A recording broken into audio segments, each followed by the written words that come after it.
Welcome back to another UNC Tar Heels football recruiting podcast here on TarHeelIllustrated.com. And if you're watching us on our YouTube channel, that is Tar Heel Illustrated. I'm THI publisher Andrew Jones, and joining me is our director of football recruiting, Miss Deana King. And Deana, another commitment, July 4th style. So fireworks went off at the Coleman Practice Complex and the Keenan Football Center today because Conner Harrell, a three-star quarterback who attends Thompson High School in Alabaster, Alabama, 6'1", 190 pounds, has committed to play football for Mack Brown and the Tar Heels. This is someone we saw at the Showtime camp. He then the next day went to Michigan, spent a lot of time, by the way, after the Showtime camp with his family talking to Mack Brown and Phil Longo. The next day went to Michigan, came back the following weekend for an official visit at Chapel Hill. And this was after he let the world know he was going to announce it on July 4th. So we'll get into it here in a minute, but I think he's known for a while, knew even when he went on his official in North Carolina, he was going to be a Tar Heel. So your thoughts on Conner Harrell popping for Mack Brown and Carolina? For a long time, we didn't know if Carolina would pursue a quarterback. They had some targets, early on, some big names, and they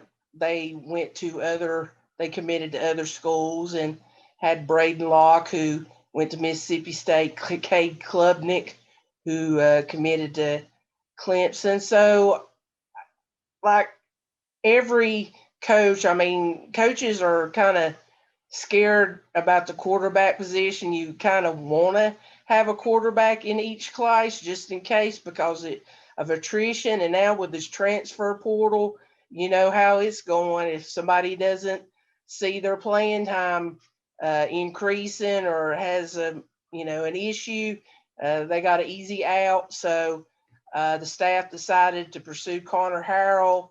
And like you said, he came up, drove up all the way from Alabama for the Showtime camp and did really well. We talked about him, he's 6'1", 190-ish.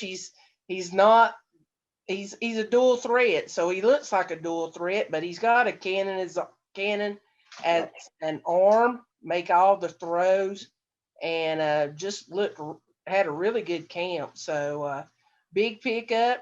And I know Coach Longo was really right there right by his side about all the time. So pretty much, yeah. Yeah, and after the camp, we kind of thought he might have committed then, or maybe gave very positive words because him and his family and the folks that came with him on the trip spent about 15 minutes after 20 minutes, yeah. Players left down there with Coach Brown and Miss Brown, Miss Sally. Coach Longo was down there. So we kind of hung out to see if something was brewing, and we kind of think it might have, but he did go on to Michigan to check out Ann Arbor. But, it was very telling when he scheduled an official to Chapel Hill to get overall the whole picture of UNC instead of just coming up there and performing a camp. They got to have all the luxury things, the meals, the meeting with the academic people, everything, presentations and all that stuff.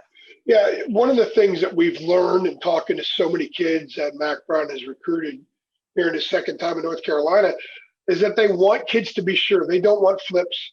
They don't want kids to be, I'm 80% sure I want to go there to show up and then they transfer. They don't want to deal with that. So it looked like he had committed at the end of Showtime. And we're not saying that he did, but it looked like that from where we were watching because we've seen kids do that before. And it's very, very likely Max said, look, go to Michigan tomorrow, check it out, and just, you need more info. The more info you had to make a decision, the better, more solid decision you're going to make. And it was 2 days later when he announced he was going to announce his commitment, reveal his decision on July 4th, and then he went back to Carolina the following weekend. So if you read the tea leaves, which is a term we hear every 4 years during a presidential campaign, the tea leaves were pretty clear that this was going to happen. And by the way, really enjoyed watching him at Showtime. You said he could throw all the balls. He threw downfield very, very nicely, but I really liked the tight, quick hitting stuff over the middle that he was hitting. He was hitting receivers in stride a lot with a nice tight ball. I really enjoyed watching. We've seen a lot of really good players or good quarterbacks work out in these camps, and whether it was the freak show before. Remember, Larry had guys like Harrison Bailey there, all those big timers from several years ago, and we've seen some in 2 of the last 3 years. There was no Showtime in 2020, obviously, but this kid looked really good. He looked the part. So I'm going to ask you a question. Some people have asked, is he more a 4-star? Why is he just a 3-star? And you have a pretty good response because we talked about this before we did the podcast. So respond to the people who ask if he's a borderline 4-star and maybe why he's a 3-star, not a 4. Well, Mac and Longo, they're not going to care what star he is. All they know is he can throw the football and win football games and throw touchdowns. He plays at the top level in Alabama football, and that's a hotbed for football.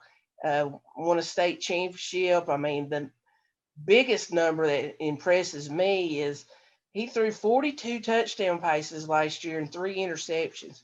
Means he's very smart with the ball.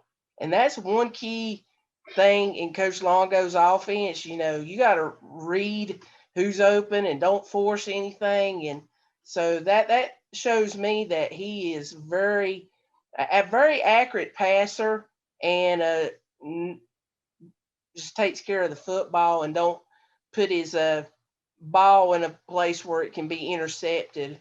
Yeah, so many interceptions aren't because of how the guy throws the ball. It's the read he makes that leads to the throw. And if you're going 42-3 at a highly competitive level and you're playing a state championship, which means you're playing extra games, that's very, very impressive. He chose Carolina over, like we said, he went to Michigan.